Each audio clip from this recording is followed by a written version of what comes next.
जय गुरुदेव। परम वंदनीय माता जी सूक्ष्म रूप से विद्यमान हैं, नमन करता हूँ। मानव मात्र को प्रणाम करता हूँ दोस्तों। और आदि शक्ति माँ गायत्री प्राणों की देवी है, प्राण रूप से है और संपूर्ण 84 लाख प्रकार के जीव जंतु वृक्ष वनस्पतियों में प्राण रूप से विद्यमान सत्ता आदि शक्ति माँ गायत्री ही हैं, जिनके कारण संपूर्ण जीव जगत अपना जीवन काल पूर्ण करता है। और ऐसी सूक्ष्म संरचना जो आँखों से ना दिखाई देने वाली वो सत्ता आदि शक्ति, सनातन सत्ता आदि शक्ति माँ गायत्री, जिसमें किसी धर्म संप्रदाय मत मजहब पंथ किसी देश सीमाओं का कोई सरोकार नहीं है। जो जीव मात्र को जीवन प्रदाता वो शक्ति है, उस शक्ति को हम बारंबार नमन करते हैं दोस्तों। आज सारी दुनिया में सभी मानवों के बीच युद्ध, शोषण, वध, हत्याओं का एक ये हजारों साल से एक लंबा सिलसिला इस धरती पर चल रहा है। और उसी कड़ी में आज हम उपस्थित हैं एक ऐसे समय में जहां चारों तरफ मानवों के बीच संघर्ष और युद्धों का बड़ा तेज़ी से प्रसार आपको दिखाई दे रहा है। और दुनिया के नक्शे से इतने खूबसूरत देश थे जिनको खंडरों में बदल दिया गया है। और ये प्रक्रिया पूरे देश पर विभिन्न प्रकार के संपूर्ण आयुधों का प्रयोग, परीक्षण, जितने 100-150 सालों में जितने भी हथियार मानवों ने बनाए हैं, उन सब हथियारों को प्रयोग स्थली के रूप में किसी भी देश के ऊपर युद्ध थोपा जा रहा है। और दो धड़े बन जाते हैं दुनिया में, और एक उसको सपोर्ट करता है, दूसरे को सपोर्ट करता है। तो इस तरीके से मानवों के बीच एक असीम लंबा संघर्ष लंबे समय से चल रहा है दोस्तों। इसी कड़ी में आज मैं आप सब लोगों के समक्ष उपस्थित हूँ और विषय मेरा बड़ा प्यारा है, सर्वश्रेष्ठ विषय है। और विषय एक ऐसे समय पर मैं आपसे चर्चा कर रहा हूँ जहाँ चारों तरफ मानवों के बीच युद्ध, शोषण, वध, हत्याओं का और एक अंतहीन मानव वर्सेस मानव के पैटर्न पर सारी दुनिया को चलना पड़ रहा है। उसी का परिणाम सारी दुनिया के मानवों के बीच आज की परिस्थिति है। परिस्थिति बड़ी भयावह है, परिस्थिति बड़ी विकट है। लेकिन एक हमारे लिए इस सनातन भारत में इस समय हम एक ऐसी चर्चा करना बहुत आवश्यक है जहाँ सारी दुनिया नकारात्मकताओं से भरी हुई है और नकारात्मक वातावरण चारों तरफ भरा हुआ है। ऐसे संपूर्ण नकारात्मक वातावरण के बीच एक बहुत ही तेज़ी से वो जलती हुई मशाल सारे संसार को अपने प्रकाश से सराबोर करने पर उतारू है। और ये इतना दुस्साहसिक एक कार्यक्रम यहाँ इस सनातन भारत में इस पैरेलल दुनिया में चल रहा है, जिसको युग परिवर्तन नाम दिया गया है। और युग का अर्थ होता है हजारों साल की जो आयु में मानव यहाँ जी के गए हैं, उन मानवों के द्वारा कुछ गलतियाँ जो यहाँ पर की गई हैं, उन संपूर्ण गलतियों को निराकरण किया गया है, ठीक किया गया है।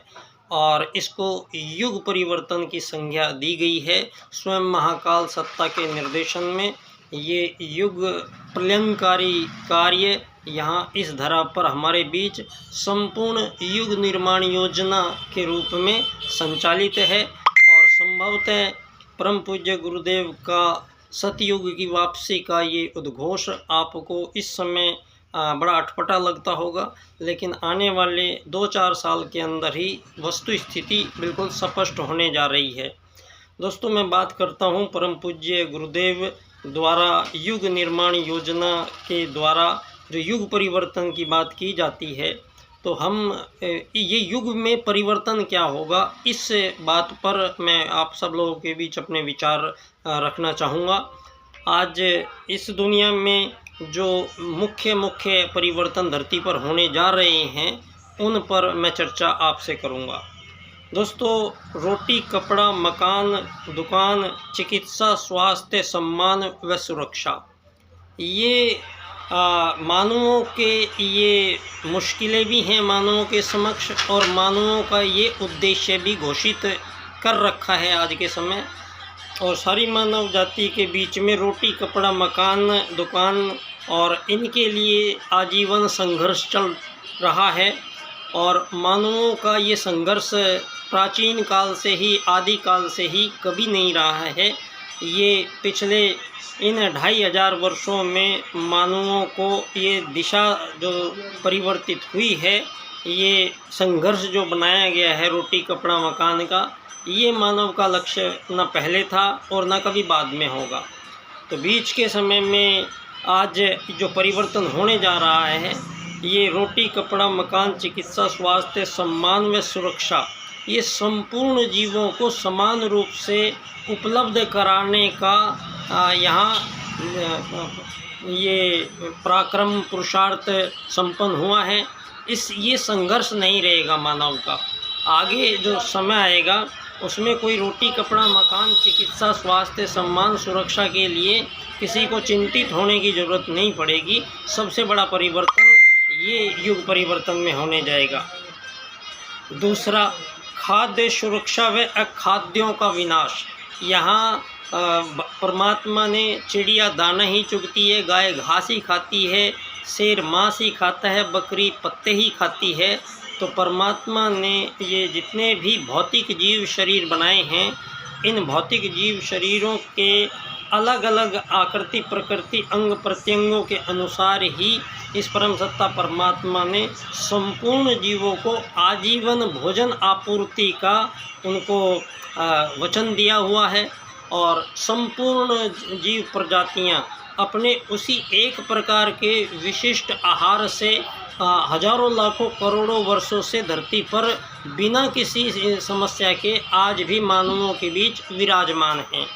चिड़िया कभी भी बादाम नहीं खा सकती है, गाय कभी मांस नहीं खा सकती है, शेर कभी घास नहीं खा सकता है, मोटरसाइकिल डीजल से नहीं चल सकती है, और कार कभी डीजल से नहीं चलेगी, मोटरसाइकिल केवल पेट्रोल से ही चलेगी। तो अंत अंग अवयवों की स्थिति के अनुसार परम सत्ता परमात्मा ने संपूर्ण जीवों को एक विशिष्ट प्रकार के आहार का यहाँ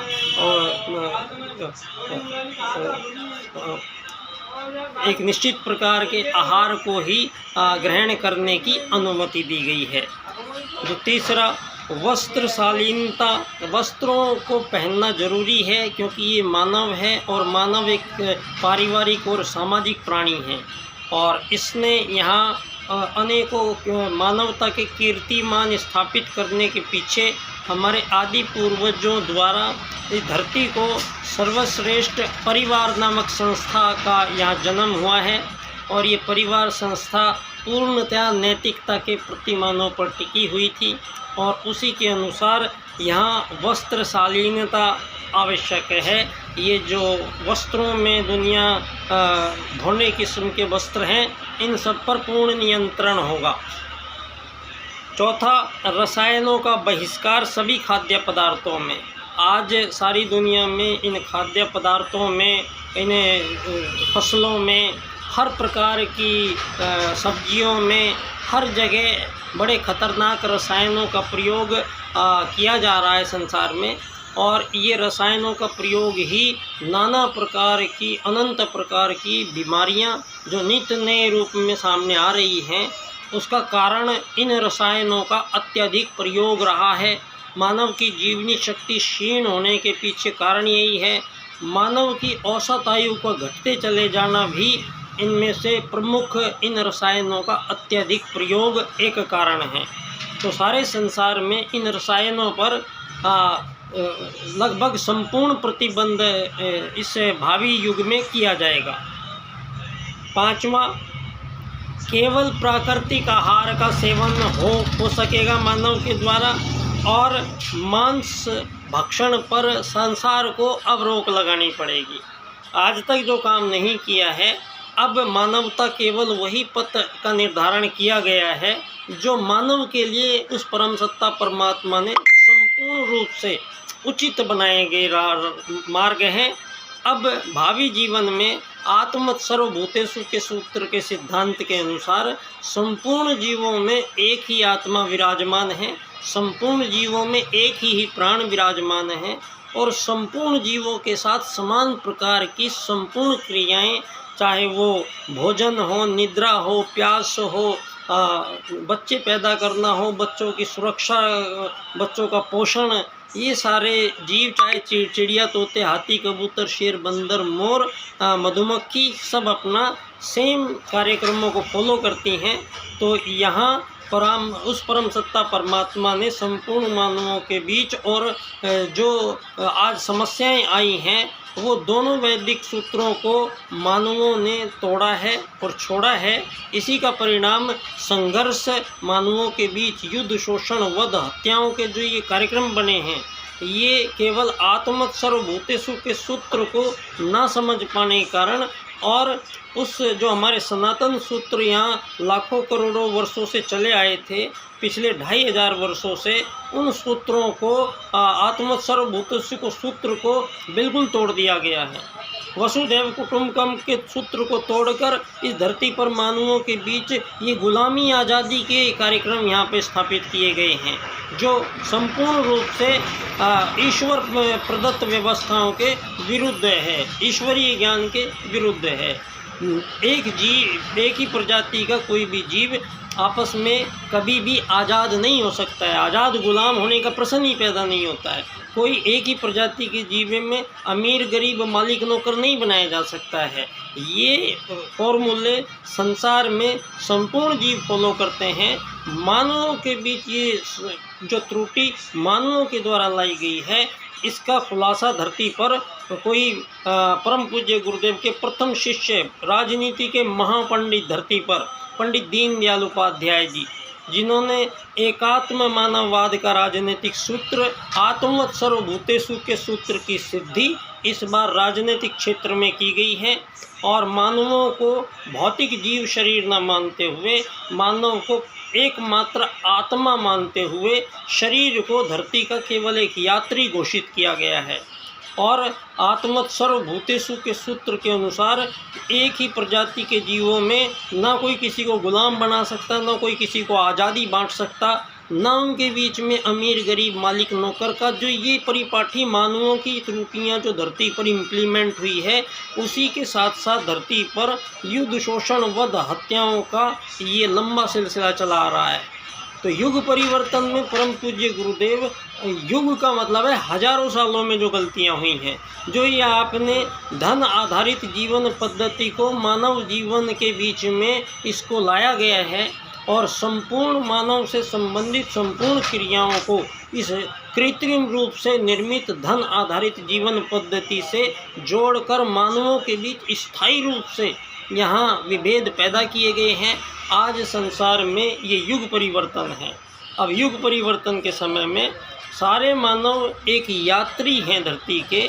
इस तरीके से इस संसार में आगामी जीवन का व्यवस्था की गई है और ये व्यवस्था परम पूज्य गुरुदेव के निर्देशन में संपन्न हुई है, जिसमें वेद के 2 सूत्रों का प्रयोग किया गया है, आत्मत सर्वभूतेषु और वसुधैव कुटुंबकम, जिनमें एक सूत्र की सिद्धि इस बार धर्म क्षेत्र में सभी लोग अपने आप को कह देते हैं, मैं आत्मा हूँ, मैं सोल हूँ, मैं रूह हूँ, लेकिन जब भौतिक और सामाजिक और जीवन में जाते हैं, वहाँ मानव को एक जाति से, मानव का एक नाम से, मानव का अमीर गरीब से, मालिक नौकर से परिचय बदल जाते हैं।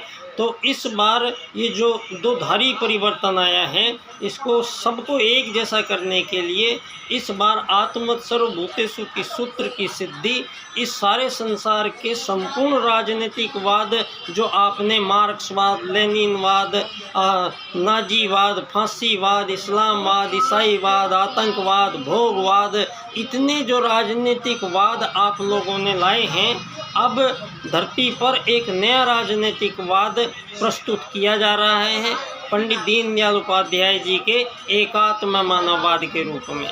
तो सारे मानवों को केवल एक आत्मा मानते हुए राजनीति का निर्धारण पुनः संसार के समक्ष प्रस्तुत किया जा रहा है। और विशेष सूत्र धरती पर पहली बार इम्प्लीमेंट हुआ है। किसी आत्मा ने धरती पर इस बात को पहली बार आइडेंटिफाई किया है। अर्थायाम का राजनीतिक दर्शन दीनदयाल उपाध्याय जी प्रस्तुत कर रहे हैं, जिसमें सबसे पहले वो कहते हैं कि मानवों के बीच में किसी भी प्रकार कोई मानव संपूर्ण जीवन काल में धन की कमी नहीं होनी चाहिए। जीवन में, इस संसार में अपने जीवन काल में किसी भी मानव को धन की कमी कभी नहीं होनी चाहिए और किसी भी मानव के पास धन की अधिकता नहीं होनी चाहिए। ऐसी परिस्थिति का निर्माण एक ही तभी हो पाता है जब पंडित दीनदयाल उपाध्याय जी मानव को एक शरीर नहीं मानते हैं, एक आत्मा मानते हैं। और ये एकात्म मानववाद की राजनीति, अर्थायाम की राजनीति से सारे संसार के बीच जो 1000 साल से ये अमीर गरीब मालिक नौकर की पद्धति का प्रचलन ये पश्चिम ने जो किया है, पंडित दीनदयाल उपाध्याय जी इस सारे संसार के संपूर्ण राजनीतिक वादों के समक्ष धरती का सर्वश्रेष्ठ राजनीतिक वाद प्रस्तुत करते हैं, एकात्म मानववाद। इसके पश्चात ही इस धरती पर सतयुग की वापसी होगी। पंडित दीनदयाल उपाध्याय जी के 4 राजनीतिक सूत्र हैं। इन 4 राजनीतिक सूत्रों की व्याख्या विशेष क्रम से हम करेंगे। आर्थिक लोकतंत्र द्वारा अर्थायाम आधारित एकात्म मानववाद की राजनीति की स्थापना से अंत्योदय की प्राप्ति जब हम करेंगे तो सारे संसार में एक ऐसी राजनीति होगी जहां मानवों के बीच संपूर्ण प्रकार के युद्ध, शोषण, वध, हत्याओं के लंबे सिलसिले सदा के लिए समाप्त होने जा रहे हैं। ये युग परिवर्तन काल है और ये सूत्र काम करेगा उल्टे को उलट कर सीधा कर देना। तो बहुत बहुत धन्यवाद। चर्चाएं जारी रहेगी। बच्चा डॉक्टर।